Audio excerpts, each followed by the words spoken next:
ጠቅላይ ሚኒስትር አብይ ኢትዮጵያን ለመምራት ዕውቀቱ የላቸው ልምዱ የላቸው ከምንም ነገር በላይ ግን ቅንነቱ የላቸው የኢትዮጵያ ቁጥር 1 የብሔራዊ ደህንነት ስጋት ጠቅላይ ሚኒስትር አብይ ናቸው በቂ የሆነ መረዳት ስለነበረኝ ዝም ብዬ የተናገርኩት ነገር አይደለም እንዲሁ ዝም ብዬ የድንቁርና ድፍረት አይደለም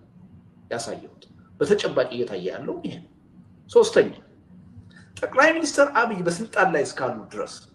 ከዚህ በኋላ ኢትዮጵያ ውስጥ ከአንድ ቀውስ ወደ ሌላ ቀውስ ለይቶልን ተላልቀን እስከምንፈርስ ድረስ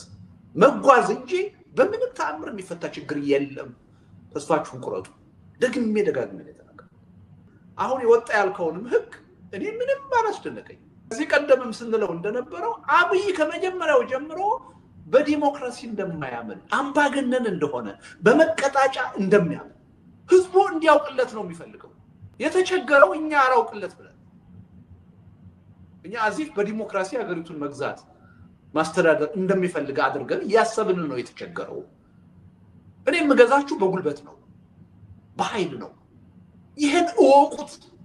የሚለው ንግግር በደንብ አድርጎ ደግሞ ደጋግሞ ነግሮናል